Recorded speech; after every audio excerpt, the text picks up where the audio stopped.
Welcome to Riftforge Studio. It's Sean today, and we're back doing painting videos. So it's a new year, we're back on it. We've not done one in a while, and we're bringing you a new series called Contrast and Chill. So it's not meant to be anything award winning, it's just meant to get your army painted quickly on the table and looking decent. As the name suggests, we're just using contrast paints here where we can. Obviously in the metallics, we just got to use normal metallic paints. There's no airbrush involved, and it's just simple techniques like sponge chipping, dry brushing, using some oils as well from some weathering, and I'm going to show you how easy it is. As you can see, we're starting off with the Sons of Horus in a more of a cerebite green style. Let's get into it. And when you get your model built and primed with Grey Sear Undercoat by GW, and then you want your contrast Alderi Emerald, and I'm just using a size small GW brush, one of the cheaper ones, and I've put the contrast on a wet palette which just thins it slightly. If you're not using a wet palette, you will have to thin your contrast paint very slightly, and this will help it not pool as much. Now when brushing these on, you want to aim the end of your brush stroke in a crease or crevice anywhere on the model, so it doesn't pull on the flat surfaces. And just take your time working around the model, just making sure you finish that end stroke where you don't mind it pooling. So here's one leg finished.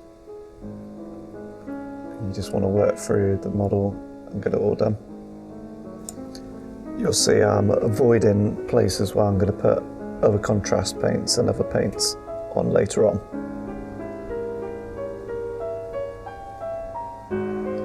So now when you've done all that, you want some black Templar contrast paint, not on the wet palette this time. It thins it too much and it goes on a bit grey. So we want to do the bolter casing. Now we can put this on a lot more thickly and just using the same technique of finishing that brush stroke in a crease. So we want these little armour joints black as well as the shoulder pad. A black shoulder pad is always good on Sons of Horus, breaks up that sea green a little bit as it can be a bit overpowering. And we're also going to do the top vents on the back, well, the heat sink bit part on the backpack. And this is then all filled out, just leaving the bits that I want some metallic. Now I've used a bit of Grey Sear paint just to block in the eyes again, and I'm going to use Flesh Terror's red. As Sons of Horus, they're evil. Red's always a good colour for evil. We're just going to carefully blob into the eyes. Try not to get any overspill. Just mind me holding the model at weird angles. If you get any on the green, don't worry too much about it. Now onto the metallics. We want the good old-fashioned lead voucher for our silvers here. Again, I'm using a wet palette just to keep the paint active for longer. So we want to get these little cables at the bottom of the feet, sometimes a bit higher on the legs.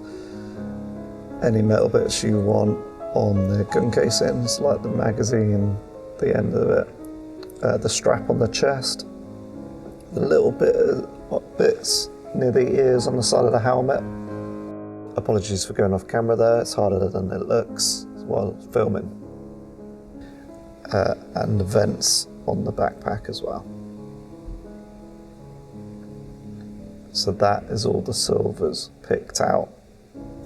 So here I'm just putting a bit of streaky bit on the green, and I'm going to show you how to fix that later. So now we're on to the studs on the studded shoulder pad, obviously. We're going to use Balthasar Gold and just pick them all out. Now we're about to do some varnishing after this.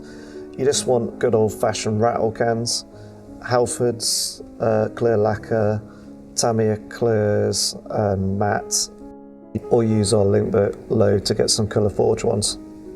It's nice and easy. So now I've glossed the miniature and I've applied a Sons of Horus transfer. If you want to see how we apply transfers, I'll put a link up to one that Neil's done.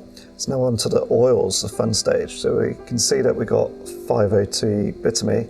I just thinned it down with a bit of Winsor & Newton Sansador.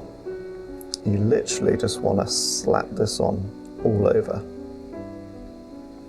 working it into all the creases and all over the panels as well, because it will apply a very light filter. So I was a little bit thin for my liking, so I've added a bit more Bitamy into that mix, and you can see here, this is the sort of consistency I like it when doing this. So it's quite a bit thicker there. Don't worry, it's not going to ruin the model. You've got that gloss varnish on, and it's not going to ruin your paint job either, because we're going to whip it all off again and leave what we want left behind. So once you're happy you've got everywhere covered, it takes about half an hour to dry, and you'll just need to clean your brush with a bit more of that Sansador thinner. Now get yourself a makeup applicator. You want a few of these if you're batch painting, and we just want to start rubbing that oil off in a downward stroke. This will leave any that's left up on the upper parts as like downward streaks, and it will leave everything in the crevices to be a pin wash essentially. And just a final bit, I use a bit of that cleaning Sansador on the makeup applicator to remove any stubborn bits. This is it dry and matted down.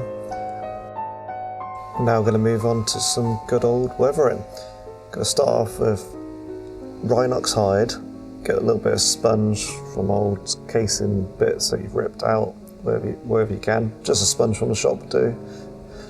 So here you can see, well, I've messed up a little bit with the contrast where I've gone over a bit that's already dry and it's created a dark patch. So we're going to sponge over that little bit to try and hide it. I think what makes a model look overall good is hiding your mistakes, basically. And just work around, adding sponge into the edges and wherever you think or feel you'd like some damage. Once you're happy, move on to the next stage, which is back to some oils. Now we've got a slightly thinner mix of the Bitamy, and we've got some of it raw, untouched with the thinner on the side there, which I've just picked up. You just want to start dotting it about where you want to create some streaks. So again, where I got that line, we'll put a streak down that to cover it up.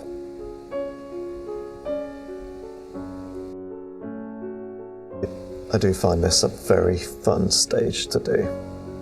Adds a lot to a model.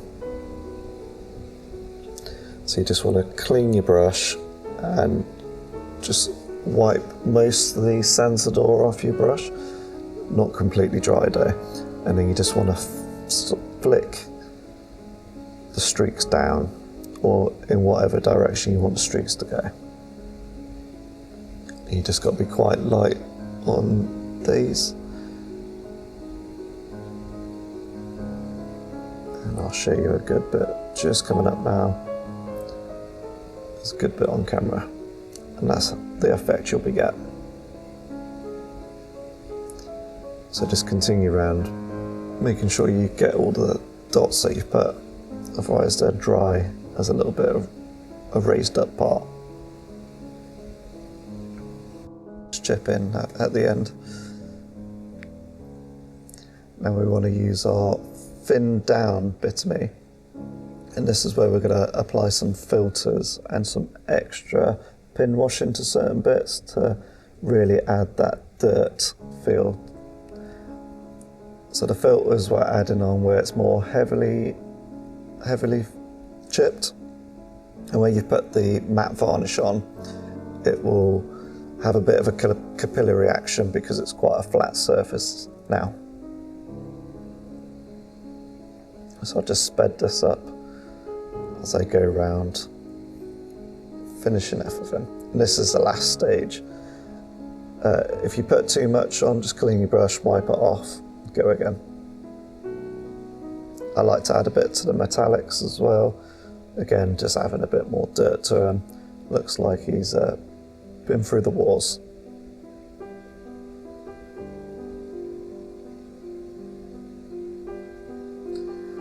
And that's it done, you just need to let it dry. And then here he is, all dry with just a very simple base.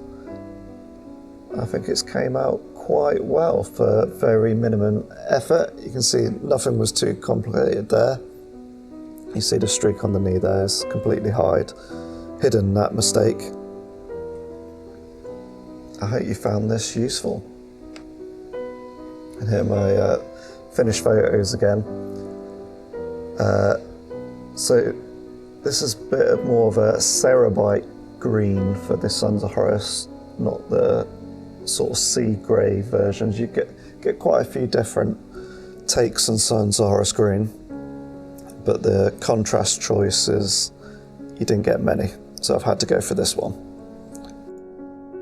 I do hope you found this helpful. The sea green is a bit of a funny colour to achieve, especially with contrast paints, but I think it's come out quite well. I'm fairly happy with it for the minimum effort. This has been Sean, and I'll catch you in the next one.